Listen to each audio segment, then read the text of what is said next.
Bismillahirrahmanirrahim. Assalamualaikum warahmatullahi wabarakatuh. Alhamdulillahilladzi bi ni'matihi tatimmu shalihat. Alladzi hadana li hadza wa ma kunna linahtadiya laula an hadanallah. Asyhadu an la ilaha illallah wahdahu la syarika lah wa asyhadu anna Muhammadan abduhu wa rasuluh. Allahumma shalli ala Muhammad wa ala ali Muhammad kama shallaita ala ali Ibrahim innaka Hamidum Majid. Allahumma barik ala Muhammad wa ala ali Muhammad كما باركت على آل إبراهيم إنك حميد مجيد. سبحانك لا علم لنا إلا ما علمتنا إنك أنت السميع العليم وتب علينا إنك أنت التواب الرحيم. اللهم أحسن عاقبتنا في الأمور كلها وأجرنا من خزي الدنيا وعذاب الآخرة. ربنا آتنا في الدنيا حسنة وفي الآخرة حسنة وقنا عذاب النار. ربنا آتنا في الدنيا حسنة وفي الآخرة حسنة وقنا عذاب النار. ربنا آتنا في الدنيا حسنة وفي الآخرة حسنة وقنا عذاب النار. وصلى الله على النبي محمد والحمد لله رب العالمين. Tuan-tuan, puan-puan, hadirin yang dirahmati Allah Subhanahu wa taala, ini adalah perjumpaan kita yang keempat dalam ayat dan hikmah surah Al-Ahzab. Dalam majlis ilmu kita di petang hari ini, insyaAllah kita akan mengupas ayat yang ke-8, ayat yang ke-7 dan ayat yang ke-8. Tuan-tuan dan puan-puan boleh sediakan nota tafsir Ibnu Katsir yang telah saya kongsikan kepada tuan-tuan dan puan-puan. Boleh juga buka mushaf Al-Quran yang ada terjemahannya untuk kita tengok pada ayat yang kita akan kupas atau mungkin ayat-ayat lain yang berkaitan dengan apa yang kita akan pelajari. Seperti biasa dalam majlis ilmu ini, tuan-tuan dan puan-puan boleh bertanya jika ada apa-apa soalan, jika ada apa-apa kemusykilan berkaitan dengan apa yang tengah kita bahas. Soalan boleh tuan-tuan dan puan-puan tulis di dalam chat room yang ada di dalam Zoom meeting ini, atau boleh juga terus membuka mikrofon, angkat tangan, buka mikrofon dan boleh terus tanya soalan yang berkaitan dengan apa yang tengah kita kupas tanpa perlu menunggu di akhir pertemuan. Dan seperti biasa, kita boleh mulakan majlis ilmu kita di petang hari ini dengan membaca Bismillahirrahmanirrahim. Surah Al-Ahzab masuk dalam himpunan surah-surah Madaniyah yang diturunkan di Madinah selepas Rasulullah sallallahu alaihi wasallam hijrah ke Madinah. Dari nama surah ini, surah Al-Ahzab, yang menceritakan tentang satu peristiwa besar, peperangan besar yang terjadi pada masa Rasulullah sallallahu alaihi wasallam selepas Rasulullah sallallahu alaihi wasallam hijrah ke Madinah. Sudah tentu kita tahu bahawa ia adalah di antara surah-surah Madaniyah. Surah ini di dalam Al-Quran boleh kita jumpai dalam susunan yang ke-33. Tema utama dari surah Al-Ahzab adalah berserah diri, tunduk kepada ketetapan dan syariat Allah. Ketetapan maksudnya qada dan qadar Allah. Kita berserah diri kepada qada dan qadar Allah. Kita juga berserah diri kepada syariat Allah Subhanahu wa taala. Kita tunduk kepada apa yang Allah tentukan dan tetapkan kepada kita, dan juga kita tunduk kepada syariat, hukum hakam, agama yang Allah Subhanahu wa taala turunkan kepada kita. Isi kandungan surah Al-Ahzab boleh kita bahagi kepada dua isi kandungan utama. Yang pertama adalah seruan untuk Nabi dan orang-orang yang beriman. Kemudian pada bahagian yang kedua, pada bahagian akhir nanti, adalah ayat-ayat yang diturunkan untuk memantapkan keimanan.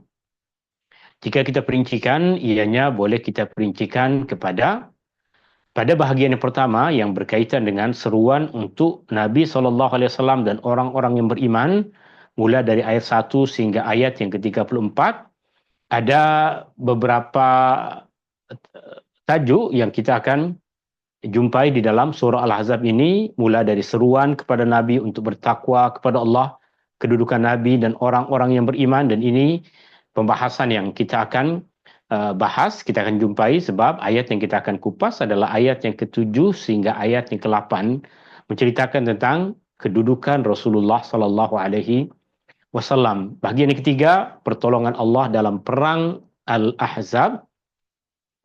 Bagian yang keempat, jauhi sifat orang-orang munafik. Kemudian Rasulullah adalah contoh ikutan yang terbaik, ketentuan Allah terhadap para istri Nabi, dan terakhir keutamaan ahli keluarga Rasulullah sallallahu alaihi wasallam.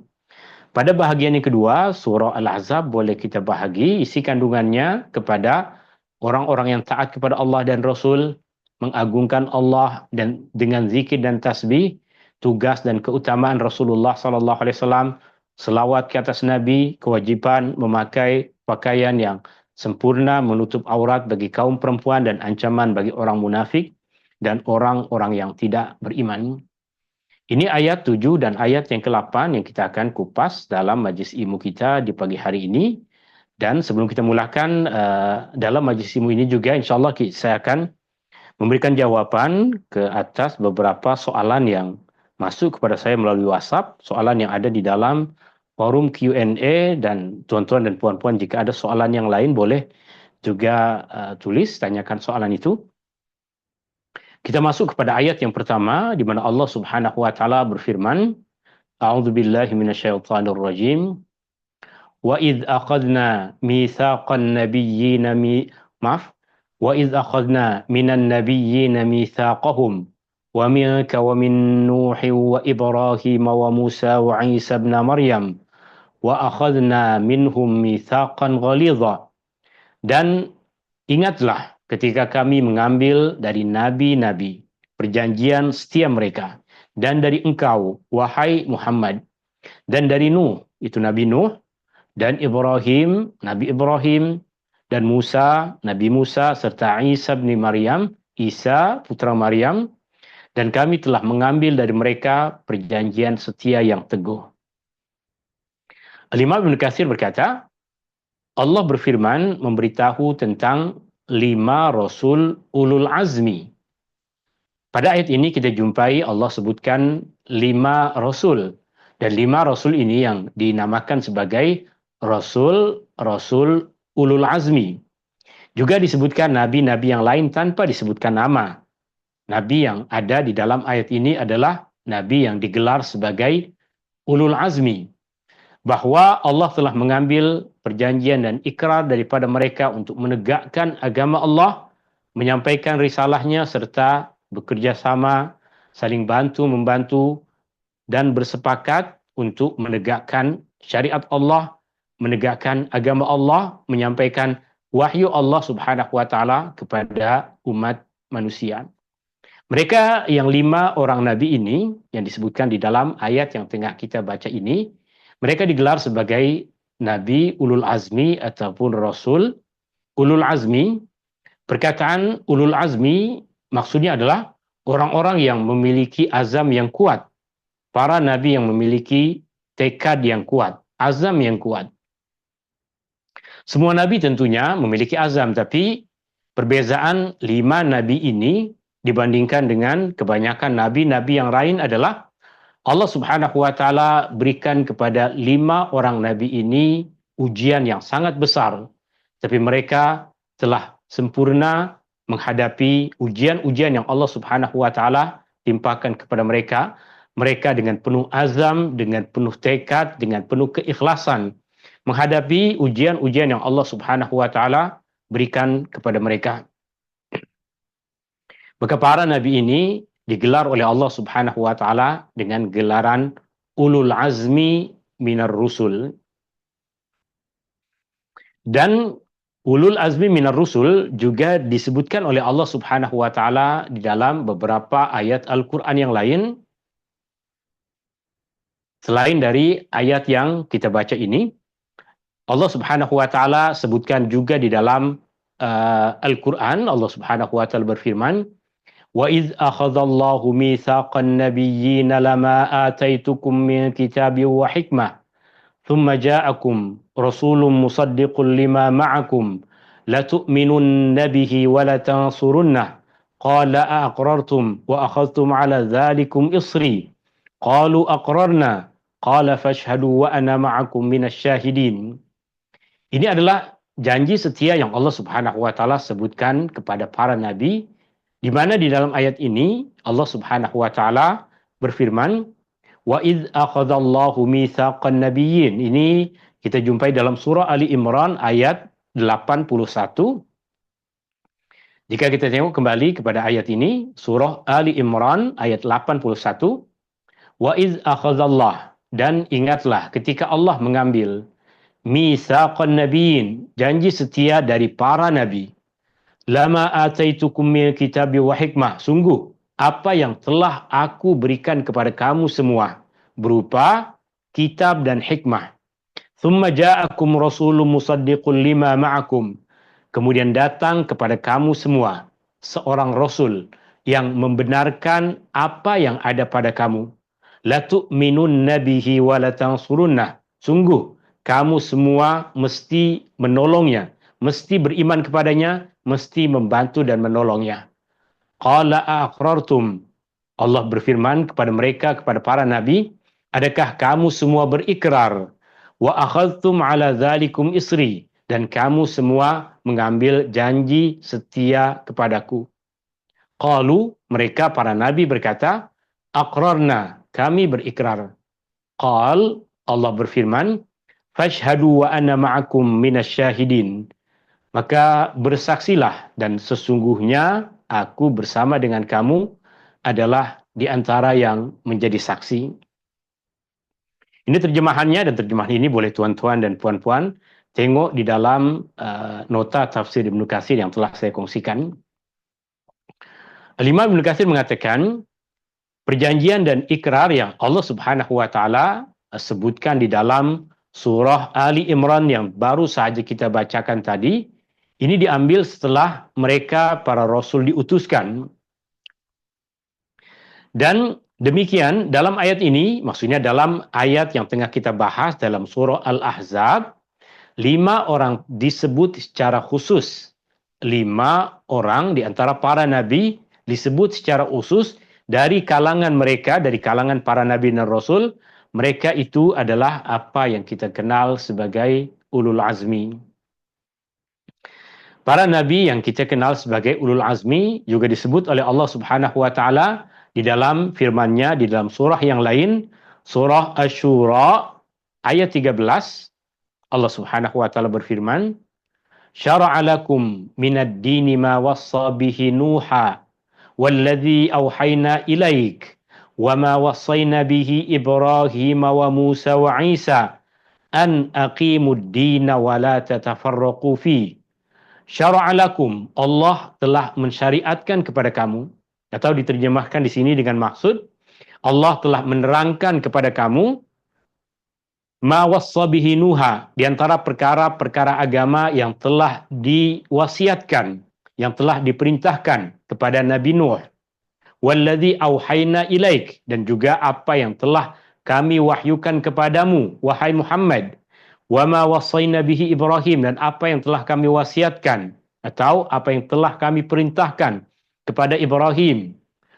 Wa Musa wa Isa, juga Nabi Musa serta Nabi Isa, an aqimuddin, yaitu untuk kamu semua menegakkan agama, menegakkan syariat yang Allah turunkan kepadamu, wala tatafarraqu fi, dan janganlah kamu berpecah belah atau berselisih padanya. Jika kita tengok pada ayat ini, Allah Subhanahu wa taala juga sebutkan 5 nabi, sama seperti yang disebutkan oleh Allah Subhanahu wa taala di dalam surah Al-Ahzab ayat ke-7 yang tengah kita bahas. Nabi yang disebutkan di sini, yang pertama adalah Nabi Nuh, dan yang kedua engkau, yaitu Nabi Muhammad sallallahu alaihi wasallam, Ibrahim, Musa, dan Isa.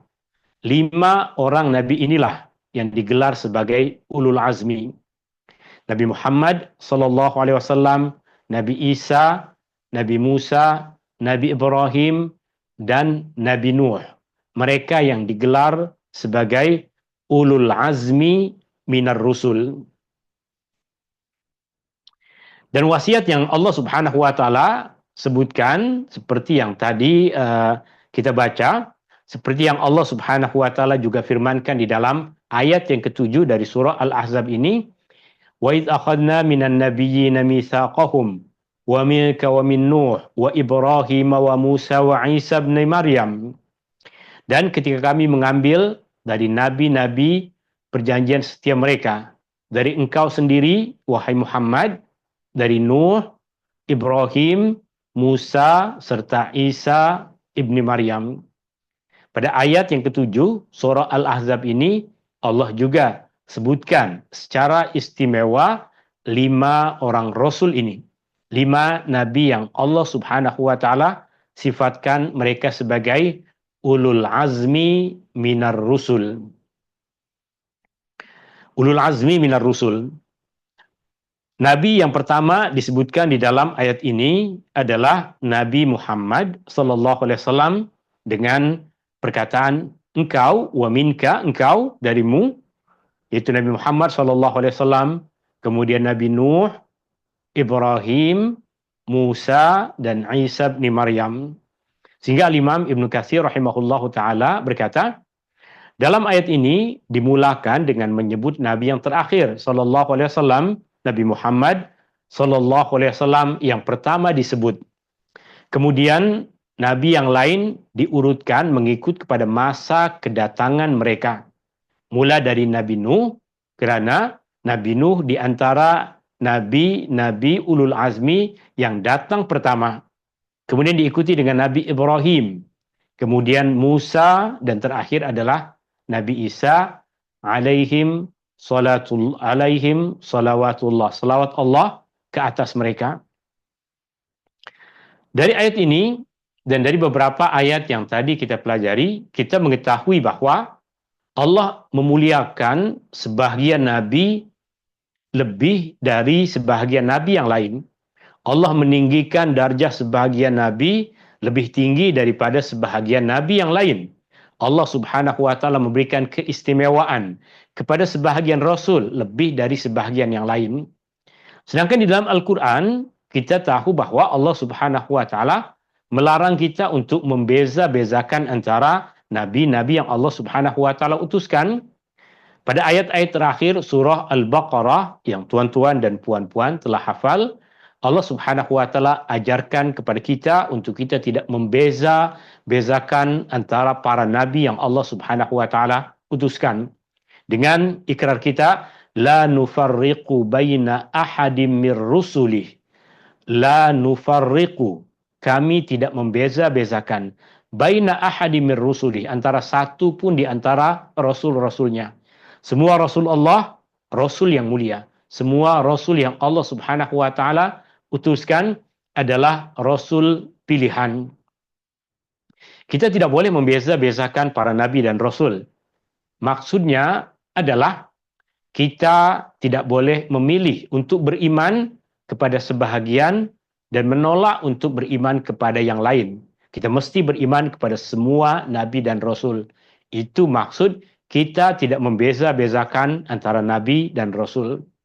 Yang kedua, kita juga tidak boleh membanding-bandingkan antara satu nabi dengan satu nabi yang lain, satu rasul dengan satu rasul yang lain. Kita tidak boleh mengatakan Muhammad lebih mulia dibandingkan dengan Ibrahim. Ibrahim lebih mulia dibandingkan dengan Nabi Musa. Nabi Musa lebih mulia dibandingkan dengan Nabi Isa. Kita tidak boleh membanding-bandingkan antara nabi-nabi Allah, rasul-rasul Allah. Rasulullah sallallahu alaihi wasallam melarang kita untuk melakukan perkara yang demikian. Rasulullah sallallahu alaihi wasallam ketika ada orang Yahudi yang memuliakan Nabi Musa, kemudian ada orang Islam yang memuliakan Nabi Muhammad sallallahu alaihi wasallam dan membanding-bandingkan antara Nabi Muhammad sallallahu alaihi wasallam dengan Nabi Musa. Rasulullah sallallahu alaihi wasallam memarahi orang yang beriman tidak patut untuk membanding-bandingkan antara rasul-rasul Allah subhanahu wa ta'ala. Sedangkan jika kita berbicara dengan bentuk ungkapan yang umum, maka ia adalah ungkapan yang dibolehkan. Kita boleh mengatakan Muhammad adalah nabi yang paling mulia. Muhammad adalah rasul yang paling mulia, tanpa dibandingkan dengan mana-mana satu dari rasul-rasul yang lain. Kita juga boleh mengatakan misalnya Nabi Musa adalah Nabi yang paling pemberani. Boleh. Kita boleh mengatakan Nabi Ibrahim adalah Nabi yang paling penyayang. Boleh kita mengucapkan perkataan-perkataan yang umum untuk memuji para Nabi dan Rasul yang Allah Subhanahu wa Ta'ala utuskan.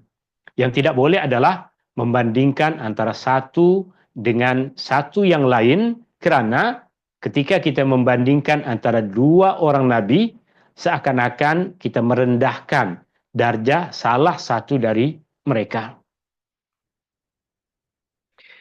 Abu Bakar Al-Bazzar, seorang penyusun hadis, meriwayatkan daripada sahabat Nabi SAW Abu Hurairah radhiyallahu an berkata, apa yang diriwayatkan oleh Al-Bazzar ini adalah kata-kata sahabat Nabi SAW Abu Hurairah radhiyallahu an. Beliau berkata, manusia terbaik dari keturunan Adam ada 5. Nuh, Ibrahim, Musa, Isa, dan Muhammad. Semoga selawat dan salam Allah ke atas mereka semua. 5 orang Nabi yang disebutkan oleh Abu Hurairah ini, apa yang kita kenal sebagai ulul azmi minar rusul. Dan yang terbaik adalah Muhammad sallallahu alaihi wasallam, tanpa membandingkan antara dua, tanpa mengatakan Nabi Muhammad lebih baik dari Nabi Isa, atau Nabi Muhammad lebih baik dari Nabi Musa, atau Nabi Muhammad lebih baik dari Nabi Ibrahim. Abu Ja'far Ar-Razi meriwayatkan daripada Ubay bin Ka'ab berkata, Ubay bin Ka'ab juga sahabat Nabi SAW, maka apa yang diriwayatkan di sini adalah apa yang dikatakan oleh sahabat Rasulullah SAW. Ubay bin Ka'ab mengatakan, Allah mengangkat tinggi bapa mereka yaitu Adam. Allah Subhanahu wa Ta'ala mengangkat tinggi bapa mereka yaitu Adam. Lalu dia, itu Adam, memandang mereka, memandang semua keturunannya. Dan mendapati Adam, Allah perlihatkan kepada Adam anak-anak keturunannya. Dan Adam mendapati ada yang kaya, ada yang miskin, ada yang berwajah cantik, dan ada yang sebaliknya. Lalu Adam berkata kepada Allah Subhanahu wa Ta'ala, wahai Tuhan, sekiranya engkau menyamakan hamba-hambamu, kenapa engkau tidak ciptakan mereka dalam rupa yang sama, semua cantik? Kenapa engkau tidak ciptakan mereka dalam keadaan yang sama, semua kaya? Allah Subhanahu wa Ta'ala berfirman, aku suka untuk disyukuri. Allah Subhanahu wa Ta'ala suka kepada hambanya yang disyukur, hambanya yang bersyukur. Kerana itu Allah Subhanahu wa Ta'ala memberikan ujian kepada manusia dengan ujian-ujian yang berbeza, agar semua manusia bersyukur kepada Allah Subhanahu wa Ta'ala pada kelebihan dan kebaikan yang Allah Subhanahu wa Ta'ala berikan kepadanya. Kemudian Ubay bin Ka'ab mengatakan, ada melihat di antara mereka, di antara keturunan-keturunannya, ada yang menjadi nabi, yang rupa mereka seperti pelita yang menyinari. Mereka dianugerahkan perjanjian khusus untuk menyampaikan risalah dan kenabian. Maknanya, Ubay bin Ka'ab menyebutkan bahawa yang dimaksud perjanjian yang Allah Subhanahu wa Ta'ala ambil dengan mereka adalah perjanjian untuk menyampaikan risalah, perjanjian untuk menyampaikan wahyu kenabian yang Allah Subhanahu wa Ta'ala turunkan kepada mereka, sebagaimana yang Allah Subhanahu wa Ta'ala firmankan di dalam ayat yang ke-7 ini, wa iz akhadna minan nabiyyina mitsaqahum wa minka wa min Nuhin wa Ibrahim wa Musa wa Isa ibn Maryam wa akhadna minhum mitsaqan ghalidha. Dan ketika kami mengambil dari nabi-nabi perjanjian setia mereka, dan dari engkau sendiri wahai Muhammad, dari Nuh, Ibrahim, Musa serta Isa putra Maryam, dan kami telah mengambil dari mereka perjanjian setia yang teguh. Ini menjelaskan kepada kita bahawa para nabi yang disebutkan di dalam ayat ini adalah nabi-nabi yang Allah Subhanahu wa Ta'ala berikan keistimewaan yang lebih kepada mereka dibandingkan dengan nabi-nabi yang lain. Dan Allah Subhanahu wa taala dan ayat ini juga menegaskan kepada kita bahwa semua nabi Allah Subhanahu wa taala telah mengambil dari mereka perjanjian setia yang teguh untuk menyampaikan wahyu Allah, untuk menyampaikan agama Allah, untuk menyampaikan syariat Allah. Kemudian pada ayat yang ke-8 Allah Subhanahu wa taala berfirman, "Liyas'alas shadiqina 'an sidqihim", supaya dia menyoal orang-orang yang benar-benar beriman tentang kebenaran iman mereka.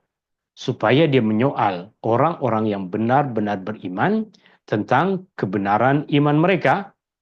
Siapakah yang dimaksud dengan orang-orang yang beriman di sini?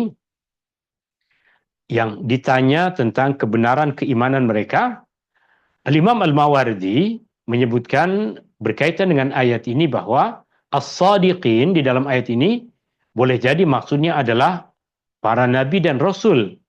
Para nabi dan rasul di akhirat nanti akan disoal tentang orang-orang yang beriman kepada mereka.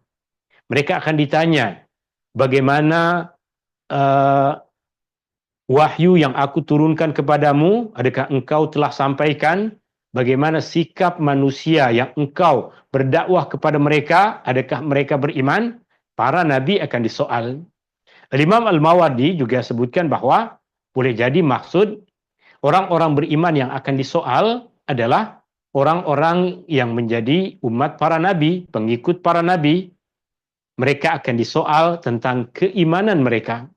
Al-Imam Ibnu Katsir rahimahullahu taala hanya sebutkan satu makna dari as-sadiqina an sidqihim di dalam ayat ini.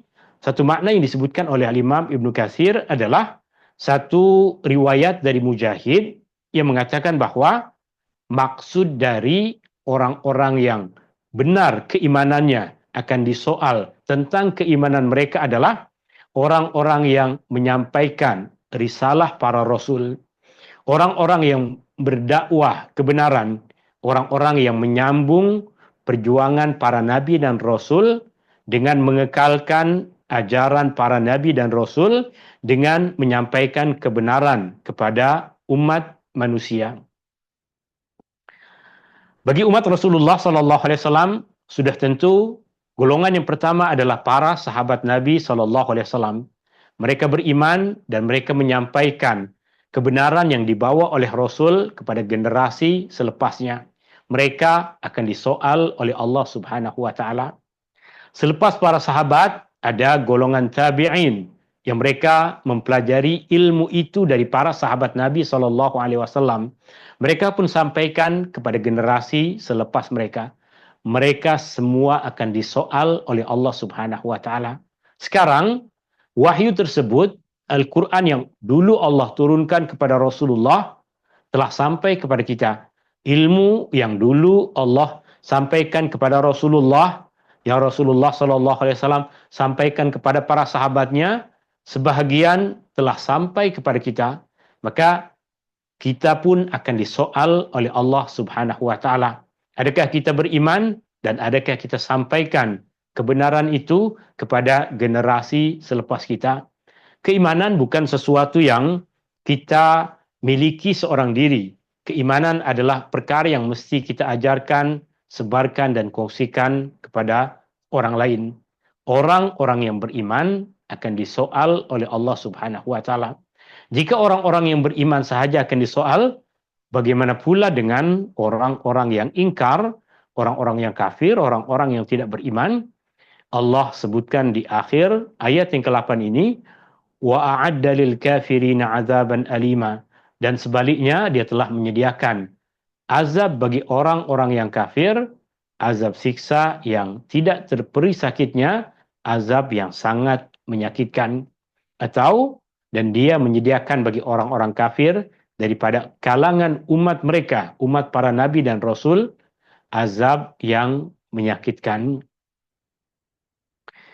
Maka jika orang-orang yang kafir diazab, maka orang-orang yang beriman akan disoal oleh Allah Subhanahu wa taala, dimintai pertanggungjawaban mereka dan ditanya tentang bagaimana amanah yang Allah Subhanahu wa taala telah turunkan bagi kita, seperti yang dikatakan oleh Ibnu Katsir. Adapun kami bersaksi bahwa para rasul telah menyampaikan risalah Tuhan mereka, memberi nasihat kepada umatnya, menjelaskan kepada umatnya tentang kebenaran yang terang tanpa sebarang keraguan. Rasulullah Sallallahu Alaihi Wasallam yang Allah utuskan sebagai Rasul yang terakhir juga telah sempurna menyampaikan apa yang Allah Subhanahu Wa Taala turunkan kepadanya. Dari ayat tadi, ayat yang ke-7 dan ayat yang ke-8 ada beberapa pengajaran utama. Di antaranya adalah Allah memuliakan para nabi. Allah Subhanahu wa taala memuliakan semua nabi dan rasul. Tetapi Allah meninggikan sebahagian dari mereka dengan darjah yang lebih tinggi daripada sebahagian yang lain. Itu juga yang Allah Subhanahu wa taala firmankan di dalam Al-Qur'an. Tilkar rusulu faddalna ba'dahum ala ba'd. Itulah para rasul yang kami berikan kepada sebahagian mereka keutamaan yang lebih dibandingkan dengan sebahagian yang lain. Kemudian pengajaran yang kedua, orang yang beriman akan disoal, orang yang beriman akan disoal di akhirat nanti, tetapi orang yang kafir bukan sahaja akan disoal, tapi mereka akan ditimpakan azab yang tidak terperi sakitnya. Kita bersyukur kepada Allah Subhanahu wa taala. Allah Subhanahu wa taala telah memilih kita untuk memberikan taufik, hidayah kepada kita untuk kita bersama-sama menjadi golongan orang-orang yang beriman. Ini yang boleh saya kongsikan kepada tuan-tuan dan puan-puan, dan seperti yang tadi saya tidak maklumkan bahwa ada beberapa soalan yang sampai kepada saya dalam forum Q&A dalam WhatsApp group. Soalan yang tak sempat saya jawab, boleh saya jawab dalam majlis ilmu ini. Soalan yang pertama, Puan Azila Harun, soalannya, adakah Allah terima jika kita membaca surah Al-Mulk setiap malam selepas solat maghrib, dan begitu juga surah Al-Kahfi setiap malam Jumat selepas solat maghrib? Soalannya jika berkaitan dengan adakah Allah terima, jawapannya adalah kita bersangka baik kepada Allah. Kita bersangka baik kepada Allah, Allah terima amal ibadah kita dan keikhlasan kita. Jika soalannya berkaitan dengan adakah baik jika kita membaca, adakah cantik jika kita membaca surah Al-Mulk setiap malam lepas maghrib dan surah Al-Kahfi setiap malam Jumat selepas maghrib, jawapannya adalah ya, di antara amalan yang mulia membaca surah Al-Mulk di malam hari. Boleh jadi kita lakukan pada masa itu, meskipun terkadang Rasulullah Sallallahu Alaihi Wasallam membacanya sebelum tidur, maknanya ia dibaca di malam hari. Maghrib pun belum tidur, maknanya kita boleh membaca surah Al-Mulk bila-bila masa di malam hari. Meskipun jika ditanya mana yang terbaik, masa kita berbaring di tempat tidur sebelum kita tertidur, itu masa yang mungkin boleh kita katakan sebagai masa yang terbaik, karena kita jumpai ada riwayat yang Rasulullah Sallallahu Alaihi Wasallam melakukan perbuatan itu. Tapi apa yang Puan lakukan adalah satu amalan. Jika kita istiqamah, maka nilai istiqamah itu sendiri adalah satu nilai kebaikan. Istiqamah untuk melazimi satu amalan adalah satu kebaikan, di mana jika satu ketika nanti Puan berhalangan untuk melakukan amalan tersebut kerana uzur, kerana satu sebab yang lain, maka Puan mesti akan ditulis oleh Allah Subhanahu wa taala sebagai orang yang sentiasa melakukan amal perbuatan itu. Kemudian soalan yang kedua, Puan Azia, soalannya, apabila kita solat tarawih dan ikut imam, bacaan tahiyat akhir macam pendek. Bacaan tahiyat akhir macam pendek. Solat tarawih 2 rakaat, salam, 2 rakaat salam.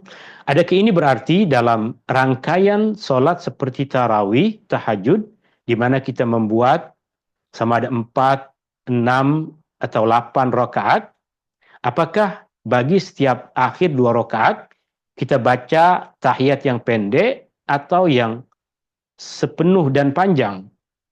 Jawabannya adalah, tuan-tuan dan puan-puan yang dirahmati Allah Subhanahu wa taala, tak ada bacaan tahiyat yang panjang dan pendek. Semua bacaan tahiyat sama. Tak ada bacaan tahiyat yang panjang dan pendek. Semua bacaan tahiyat adalah sama. Yang berbeza adalah pada duduk tahiyat awal kita hanya membaca tahiyat. Sedangkan pada duduk tahiyat akhir wajib tambahkan selawat ke atas Nabi. Itu yang jadi panjang. Selawat ke atas Nabi SAW rukun dalam solat pada rakaat yang terakhir. Maka jika yang terjadi seperti yang ada dalam soalan, kenapa imam macam baca tahiyat seperti pendek? Kita belum habis bacaan, imam udah Assalamualaikum warahmatullah, Assalamualaikum warahmatullah. Adakah imam membaca tahiyat yang pendek? Jawabannya adalah tidak. Itu duduk tahiyat akhir. Dia akan membaca tahiyat, tahiyat ada yang panjang dan pendek. Bacaan macam itu juga. Rokaat tahiyat awal dengan tahiyat akhir bacaannya sama.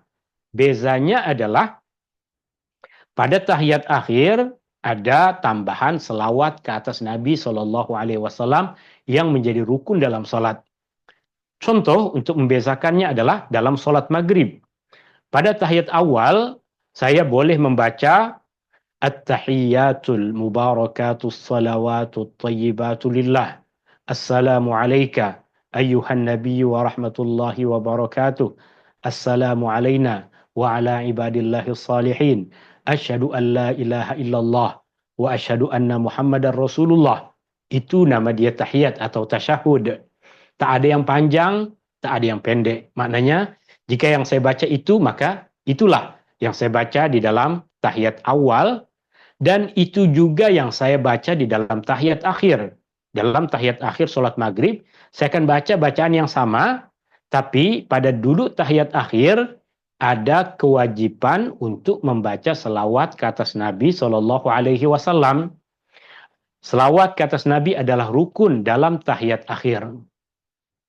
Karena ia rukun, wajib kita baca, dan sangat diutamakan, sangat digalakkan ketika kita membaca selawat ke atas Nabi SAW untuk kita membaca selawat Ibrahimiyah. Seperti yang biasa tuan-tuan dan puan-puan hafal, Allahumma salli ala Muhammad wa ala ali Muhammad, kama sallaita ala Ibrahim wa ala ali Ibrahim, wa barik ala Muhammad wa ala ali Muhammad, kama barakta ala Ibrahim wa ala ali Ibrahim, fil alamina innaka hamidum majid. Baru kemudian kita salam. Maknanya yang membezakan antara tahiyat yang pertama dengan tahiyat yang kedua atau tahiyat akhir adalah pada tahiyat awal tidak wajib membaca selawat ke atas Nabi. Pada tahiyat akhir wajib membaca selawat ke atas Nabi Shallallahu Alaihi Wasallam. Lalu kenapa solat macam laju? Ada banyak kemungkinan. Ada banyak kemungkinan. Kemungkinan yang pertama adalah puan baca lambat, imam baca laju. Itu kemungkinan yang pertama. Puan mungkin membaca At-tahiyyatul mubarakatus salawatut thayyibatu lillah. Ambil nafas dulu. Maknanya puan relax, imam baca At-tahiyyatul mubarakatus salawatut thayyibat. Imam baca laju, puan baca lambat, maka imam dah salam, puan belum habis bacaan. Itu kemungkinan yang pertama. Kemungkinan yang kedua adalah karena imam dah bangkit dari sujud lebih awal, puan bangkit dari sujud lebih lambat. Maka imam dah salam, puan belum habis bacaan at-tahiyat. Itu kemungkinan yang kedua.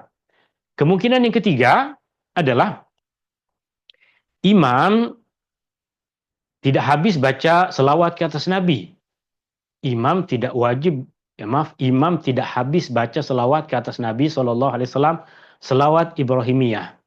Boleh jadi dia hanya membaca Allahumma salli ala Muhammad wa ala ali Muhammad, Assalamualaikum warahmatullahi, Assalamualaikum warahmatullahi. Boleh ke tak? Solat dia sah tapi tak berapa cantik. Solat dia sah tapi tak berapa cantik, tidak membaca selawat Ibrahimiyah, tapi dia dah menunaikan rukun, yaitu membaca selawat ke atas Nabi. Rukun dia tunaikan, tapi tidak cantik sebab tidak membaca selawat yang panjang yang diajarkan oleh Rasulullah Sallallahu Alaihi Wasallam. Itu jawaban dan beberapa kemungkinan. Kemungkinan yang lain ada imam terlupa ke apa, boleh jadi. Wallahu ta'ala a'la wa a'lam. Itu soalan yang kedua. Soalan yang ketiga, ini soalan berkaitan dengan solat tasbih. Berkaitan dengan solat tasbih. Soalannya, Ustaz boleh tolong berikan pencerahan untuk solat sunat tasbih? Bolehkah dibuat berasingan? Contoh, 2 rakaat berlainan masa dalam satu hari.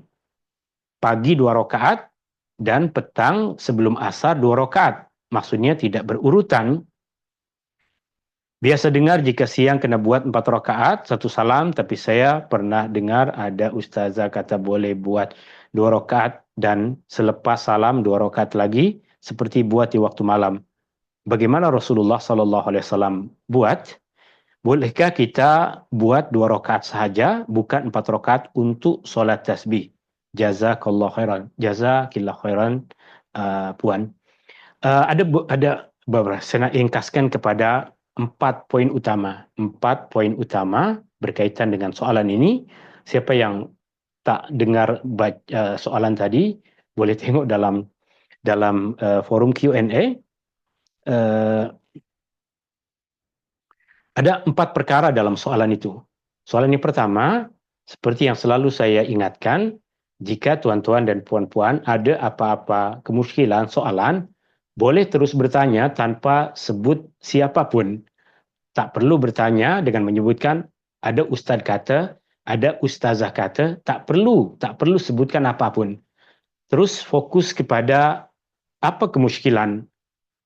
Apa yang nak ditanya boleh terus ditanyakan tanpa perlu dikaitkan dengan sesiapapun. Itu perkara yang pertama. Kemudian perkara yang kedua berkaitan dengan solat sunat tasbih. Solat sunat tasbih ada di dalam hadis, ada dalam banyak hadis, diriwayatkan oleh Imam Abu Dawud, Ibnu Majah, daripada bapa saudara Nabi SAW, Al-Abbas radhiyallahu an, yang menyebutkan bahawa Rasulullah SAW mengajarkan kepadanya untuk melakukan solat sunat tasbih. Para ulama berbeza pandangan berkaitan dengan status hadis ini. Ada yang mengatakan hadis ini lemah, ada yang mengatakan tidak lemah, ada yang mengatakan kuat, ada yang mengatakan lemah. Sehingga berasaskan kepada perbezaan pandangan mereka dalam menilai hadis ini, maka ada ulama yang tidak mengamalkan dan tidak mengajarkan solat tasbih kerana menilainya diriwayatkan dari hadis yang lemah. Ada sebagian ulama yang lain yang menilai riwayatnya adalah riwayat yang cukup kuat untuk diamalkan, maka mereka mengajarkan untuk mengamalkannya. Ini poin yang kedua. Perlu kita fahami ada perbezaan pandangan berkaitan dengan isu itu, tapi mana-mana perbezaan pandangan di antara para ulama, kita akan menghormati perbezaan tersebut. Jika tuan-tuan dan puan-puan mahu mengamalkannya, ia adalah satu ibadah yang mulia. Poin yang ketiga. Berkaitan dengan poin yang ketiga adalah di dalam hadis tersebut Rasulullah SAW mengajarkan untuk melakukan solat sunat tasbih 4 rakaat. Solat sunat tasbih 4 rakaat. Di mana di dalam solat tersebut ada banyak membaca tasbih.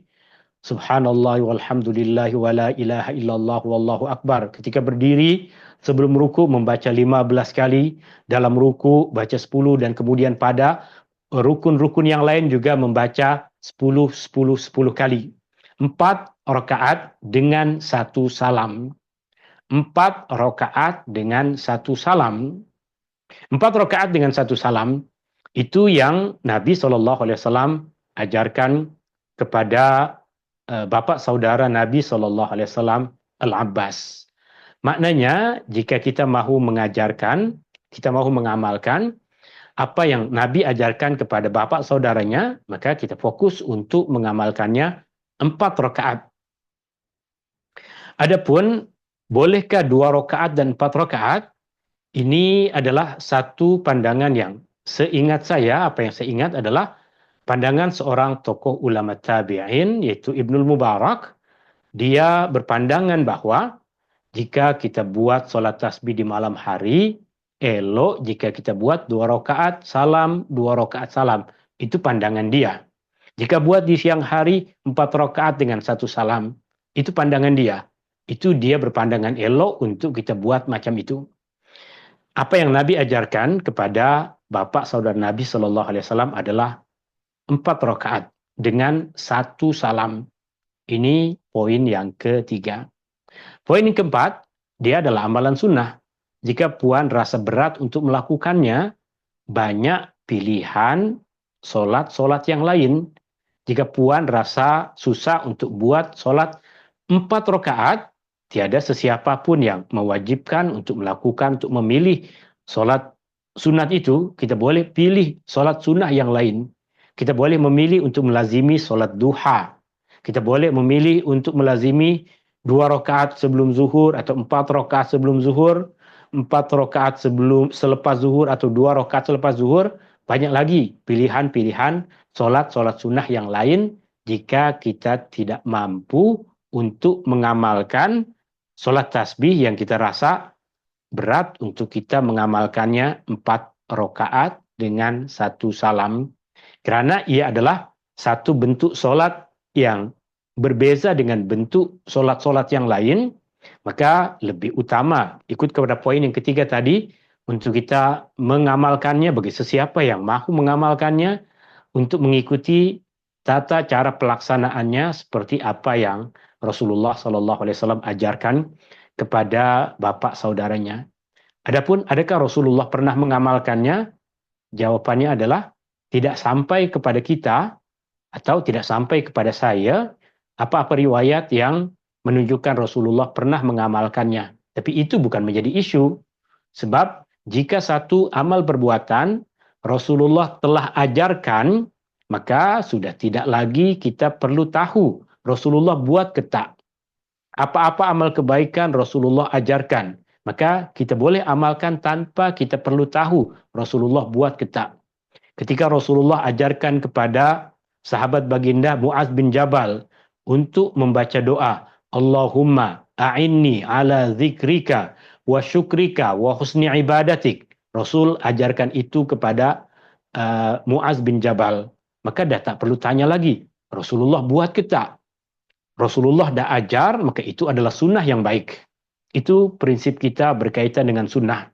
Kita tidak ikut prinsip yang mengatakan bahwa Rasulullah buat ke tak. Itu bukan prinsip yang betul. Sebab apa yang Rasulullah dah ajar, kita tak perlu tahu Rasulullah buat ataupun tidak. Kerana bagi kita, Rasulullah hanya mengajarkan benda yang baik. Tidak mungkin Rasulullah tipu kita. Tidak mungkin Rasulullah SAW suruh kita melakukan perbuatan yang tidak betul. Wallahu ta'ala a'la wa alam. Ini saya rasa itu soalan-soalan yang sampai kepada kita. Hadani Allah wa iyyakum ajma'in. Subhanakallahumma wa bihamdika asyhadu an la ilaha illa anta astaghfiruka wa atubu ilaik. Allahumma anfa'na bima 'allamtana wa 'allimna ma yanfa'una wa zidna ilma. Wa sallallahu ala nabi Muhammadin walhamdulillahi rabbil alamin.